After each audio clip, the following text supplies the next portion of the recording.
قرآن مجید کے صغرا کبرا سے بھی ثابت ہوتا ہے،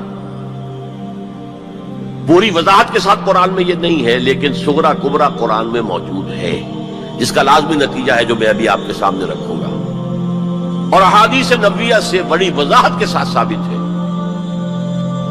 کہ قیامت سے قبل پوری دنیا میں، پورے گلوب پر دین حق اسی طرح غالب آئے گا جیسے کہ حضور کی جد و جہد کے نتیجے میں جزیرہ نما عرب میں غالب آیا تھا۔ قرآن میں صغرا کبرا کیا ہے؟ 3 دفعہ کہا کہ ہم نے بھیجا ہے محمد کو صلی اللہ علیہ وسلم دین کو غالب کرنے کے لیے، وہ آیت میں نے بار بار کوٹ کی ہے۔ 5 دفعہ کہا ہے کہ ہم نے بھیجا ہے محمد کو پورے عالم انسانیت کے لیے۔ سب سے اہم آیت ہے سورہ سبا کی نمبر 28 آیت، وَمَا أَرْسَلْنَاكَ إِلَّا كَافَّةً لِلنَّاسِ بَشِيرًا وَنَذِيرًا، اے محمد ہم نے آپ کو نہیں بھیجا مگر پوری نوع انسانی کے لیے بشیر اور نذیر بنا کر۔ اب اس صغرا کبرا کو جوڑیے، جب تک پوری دنیا پر دین حق اسی طرح غالب نہ ہو جیسے کہ حضور نے عرب میں کر دیا تھا، حضور کا مقصد بعثت ہنوز شرمندہ تکمیل ہے، اور یہ ممکن نہیں ہے کہ دنیا ختم ہو جائے اور حضور کا مقصد بعثت جو ہے پورا نہ ہو۔ احادیث کے اندر وہ حدیث جو میں 2 دفعہ آپ کے سامنے لا چکا ہوں، پہلا دور نبوت، دوسرا خلافت علی منہاج النبوہ، تیسرا ملکن عاضن، چوتھا فرمایا ثم تکون ملکن جبریا، پھر ملوکیت ہوگی مجبوری والی، غلامی والی۔ اب میں نہیں کہہ سکتا کہ اس وقت صحابہ نے اس کا کیا مطلب سمجھا ہوگا، یہ 2 ملوکیتیں علیحدہ علیحدہ حضور نے گنوا دی۔ آج ہم سمجھ سکتے ہیں کہ پہلی ملوکیت وہ تھی جس میں سلاطین اور ملوک مسلمان تو تھے، کلمہ گو تو تھے، پھر ہم ملکہ وکٹوریہ کے غلام ہو گئے۔ یہ ملکن جبریت، یہ پورے عالم اسلام کو جو رونق ڈالا تھا کولونیل پاورز آف یورپ نے، یہ اس کی طرف اشارہ ہے۔ یہ فرمایا یہ دور بھی رہے گا جب تک اللہ چاہے گا، پھر اللہ اسے بھی اٹھا لے گا۔ And the good news is ثم تکون خلافت علی منہاج النبوہ، پھر دوبارہ دنیا میں خلافت علی منہاج النبوہ کا نظام قائم ہوگا۔ یہ ہے وہ دور جو آنے والا ہے، مستقبل میں آئے گا، لازماً آئے گا۔ 2 پتنگیں ہیں اڑ رہی ہیں، ان کا پیچ پڑنے والا ہے بہت زبردست۔ ایک ہے نیو ورلڈ آرڈر جو حقیقت میں جیو ورلڈ آرڈر ہے، ایک ہے جسٹ ورلڈ آرڈر آف اسلام، مقابلہ انہی میں ہونا ہے، اور نتیجے میں بالآخر اسلامی خلافت گلوبل کی طرف تو دنیا جا ہی رہی ہے، گلوبلائزیشن۔ یہ ملکوں کے درمیان لکیریں تو تقریباً بے ایمانی ہو جائے گی، ملٹی نیشنلز کی حکومت ہوگی اصل میں، تو باقی حکومتیں جو ہے تو انتظامی قسم کے وہ ایک ریجنز ہوں گے، جیسے کہ پہلی جنگ عظیم سے پہلے پوری امت مسلمہ ایک وحدت تھی۔ ہاں حکومت یہاں مغلوں کی ہے، وہاں صفویوں کی ہے، لیکن کہیں کسی پاسپورٹ کی ضرورت نہیں، کہیں کسی ویزا کی ضرورت نہیں۔ کوئی مغرب سے چل کر آتا ہے ابن بطوطہ اور پہنچ جاتا ہے ہندوستان تک، اور یہاں آ کر وزیر بن جاتا ہے۔ وہ is not the son of the soil. امت کی وحدت برقرار تھی، یہ امت کی وحدت ختم ہوئی ہے فرسٹ ورلڈ وار کے بعد۔ المصر للمصریین، الشام للشامیین، العراق للعراقیین، یہ نعرے لگے ہیں امت کی وحدت کو پارا پارا کرنے کے لیے مغرب کے زیر اثر۔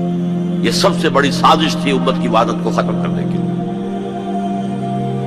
بہرحال ایک تو یہ جس کی کے بارے میں حضور نے خبر دی کہ دوبارہ آئے گا خلافت علی منہاج النبوہ کا نظام، اور 2 حدیثیں آپ کو سنا دینا چاہتا ہوں جس میں حضور نے خبر دی ہے کہ اب جب یہ آئے گا تو گلوبل ہو۔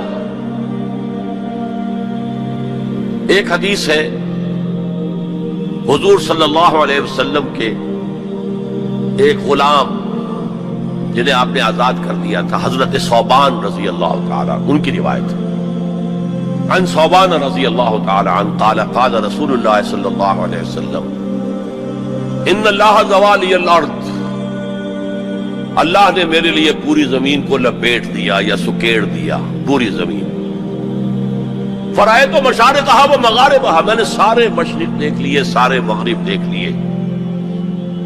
وَإِنَّ أُمَّتِي سَيَبْلُغُ مُلْكُهَا مَا زُوِيَ لِي مِنْهَا، اور میری امت کی حکومت ان تمام علاقوں پر قائم ہو کر رہے گی جو مجھے زمین کو سکیڑ کر یا لپیٹ کر دکھا دیے گئے. اور یہ روایت کسی دوسرے تیسرے درجے کی حدیث کے ذخیروں میں سے نہیں ہے، مسلم شریف کی روایت،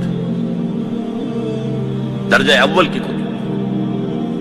اور دوسری حدیث وہ مسند احمد ابن حنبل کی ہے، مقداد الاسود، عن المقداد الاسود رضی اللہ عنہ قال قال رسول اللہ صلی اللہ علیہ وسلم لا يبقى على ظهر الارض بيت وبر ولا مدر الا ادخله الله كلمة الاسلام.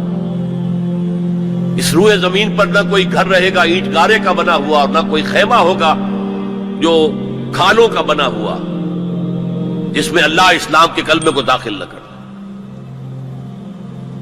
بعز عزیز اور ذل ذلیل، یہ داخلہ دو میں سے ایک طریقے پر ہوگا، یا عزت والے کے اعزاز کے ساتھ، یعنی وہ خود اسلام قبول کر لے گا تو اس کے گھر میں یا اس کے خیمے میں اسلام داخل ہوگا، اس کی بھی عزت ہوگی. وَلِلَّهِ الْعِزَّةُ وَلِرَسُولِهِ وَلِلْمُؤْمِنِينَ، عزت کا حقدار تو اللہ ہے، اس کے رسول اور اہل ایمان ہے. اور ذل ذلیل، یا کسی کمزور کی پستی کی وجہ سے، اگر اسلام قبول نہیں کریں گے تو یؤتوا الجزیۃ عن ید وہم صاغرون، چھوٹے ہو کر رہنا پڑے گا، جزیہ دینا ہوگا. گویا کہ اسلام تو اس کے خیمے اور گھر میں بھی داخل ہو گیا، وہ خود محروم رہا. جب حضور نے یہ فرمایا تو حضرت مقداد پھر کہتے ہیں کہ میں نے کہا وَيَكُونَ الدِّينُ كُلُّهُ لِلَّهِ، تب ہوگی وہ بات جو سورہ انفال میں آئی ہے کہ دین کل کا کل اللہ کے لیے ہو جائے گا.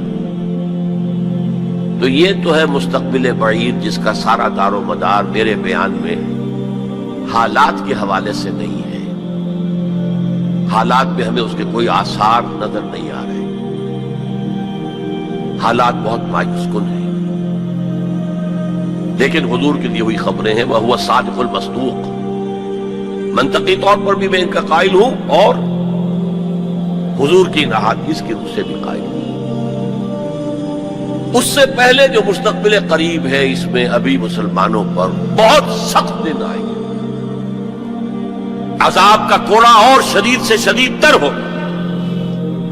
اس کو یوں سمجھیے کہ وہ جو حدیث جس سے میں نے بات شروع کی تھی، حزم النعل بالنعل، تو باقی سارے عذاب تو قرباً کافی ثابت ہو گئے. ادھر ایشورینز، ادھر کروسیڈرز، ادھر نیبوکڈنیزر، ادھر تاتاریز، ادھر گریکس اینڈ رومنز، ادھر بقیہ ویسٹرن اینڈ سینٹرل یورپ. یہ تو صاف صاف نظر آ گیا. جو پچھلی صدی میں ہوا یہودیوں کے ساتھ، 6 million of them decimated، ختم کیے گئے ہٹلر کے ہاتھوں. اس کی کاربن کاپی بھی تو آنے والی ہے، اور یہ آئے گی اربوں پر. آج اللہ کے دین کے سب سے بڑے مجرم عرب. کیوں؟ عام قاعدہ ہے جن کے رتبے ہیں سوا، ان کی سوا مشکل ہے. حضور کی ازواج سے کہا گیا کہ نہیں، اگر تم کوئی غلط حرکت کرو گی دوہری سزا ملے گی تمہیں. تمہارا رتبہ بہت اونچا ہے، تم نبی کے گھر میں آباد ہو. عربوں کو اللہ نے فضیلت دی کہ محمد ان میں سے تھے، رسول عربی ہے صلی اللہ علیہ وسلم. یہ رتبہ بلند ملا جس کو مل گیا. ہر مدعی کے واسطے دار و رسم کہاں. پھر سب سے بڑی فضیلت کیا ہے؟ ان کی اپنی مادری زبان میں قرآن موجود ہے، اللہ کا کلام. ان کو قرآن کے سمجھنے میں کوئی دقت تو نہیں ہے. یہاں میں تو آپ سے کہتا رہا ہوں عربی سیکھیں، عربی سیکھیں، عربی سیکھیں، تاکہ قرآن کو اس کی اپنی اصل زبان میں اپنی آنکھوں سے پڑھ سکیں. وہاں ان کو تو ضرورت نہیں. پھر بھی ان کا اگر یہ حال رہا کہ جو ملک بھی کولونیل رول سے آزاد ہوا، اس نے یا تو اپنا قبلہ کر لیا ماسکو کی طرف اور یا واشنگٹن کی طرف، تو ان سے بڑا مجرم اور کوئی نہیں.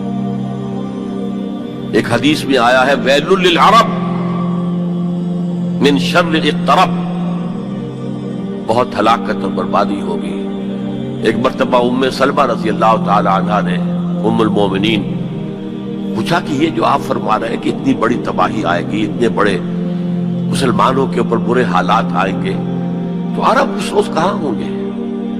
فرمایا العرب یومئذ قلیل، بہت کم رہ جائے گی، بہت بڑی تباہی آنے والی۔ اور اس کا نقطہ آغاز کیا ہوگا؟ ویسے تو ہے جو کچھ ہو رہا ہے فلسطین میں، اسے وہ 30 کروڑ عرب بھی دیکھ رہے ہیں اور باقی 100 کروڑ مسلمان باقی بھی دیکھ رہے ہیں۔ ٹک ٹک دیدم دم نکشیدم، وہ آئی سی جو ہے وہ بھی زیادہ آئی سی بن کر رہ گئی اور کچھ نہیں۔ کوئی کسی طرف سے احتجاج تک نہیں ہے۔ امریکہ شیرون کو مین آف دی پیس کا خطاب دے رہا ہے، صابرہ اور شتیلہ کا قاتل، درندہ، اور جو کچھ کر رہا ہے فلسطینیوں پر وہ آج ہم اپنی آنکھوں سے دیکھ رہے ہیں ٹیلی ویژن کے اوپر، کس طرح بلڈوزرز آتے ہیں ان کے گھروں پر گھر گراتے چلے جاتے ہیں، کس طریقے سے F-16 اوپر دندن آ رہے ہیں، ہیلی کاپٹر دندن آ رہے ہیں، اور ان کے پاس کیا ہے سوائے اپنی جان پیش کرنے کے؟ سوسائڈ جو ہے اٹیک، اس کے سوا کیا ہے؟ یا پہلے وہ صرف پتھر مارتے تھے، اینٹیں روڑے، اللہ اللہ خاصا۔ تو یہ ضربت علیہم الذلۃ والمسکنۃ وباؤوا بغضب من اللہ تو پہلے ہی ہو چکا ہے۔ لیکن جن دو چیزوں پر یہودیوں کا اور west white Anglo Saxon Protestants کا اتفاق ہے، وہ ایجنڈا، 4 نکاتی ایجنڈے پر یہ متفق ہے۔ نمبر 1، جلد از جلد وہ جنگ ہونی چاہیے جس کی خبر بائبل میں دی گئی ہے، آرمگیڈون، بائبل کی آخری کتاب ہے ریویلیشنز، مکاشفات یوحنا۔ یہ یوحنا جان جو ہے یہ حضرت یحییٰ نہیں، حضرت مسیح کے حواریوں میں سے ایک جان ہے، ان کے مکاشفات ہیں، اور اس میں یہ ہے کہ ایک بہت بڑی جنگ ہوگی تاریخ انسانی کی، آرمگیڈون۔ اور اگر آپ دیکھیں گے ڈکشنری میں تو لکھا ملے گا a very big war which will be fought between the forces of good and evil before the end of this world۔ آرمگیڈون جلد از جلد ہونی چاہیے۔ نمبر 1، عراق پر حملہ اس کا نقطۂ آغاز ہے۔ آگے یہ سلسلہ کدھر بڑھتا ہے یہ ابھی دیکھنے کی بات ہے۔ نمبر 2، گریٹر اسرائیل قائم ہونا چاہیے تاکہ پوری دنیا کی یہودی آ کر سما جائے۔ ابھی تو اس چھوٹے سے اسرائیل میں تو ساری دنیا کی یہودی تو نہیں آ سکتی۔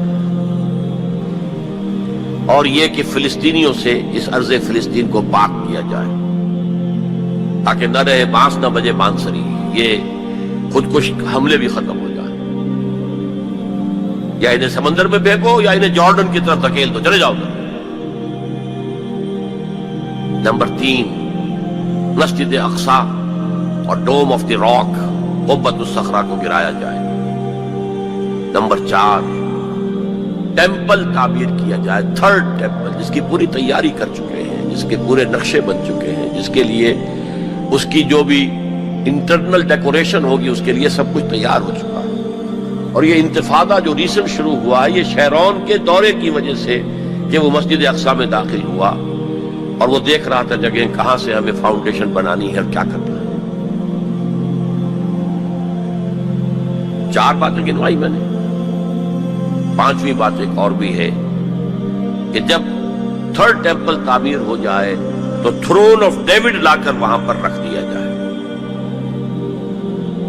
یہ مجھے پتا نہیں تھا، یہ تھرون آف ڈیوڈ ابھی حضرت داؤد کا تخت جو ہے کہیں محفوظ ہے۔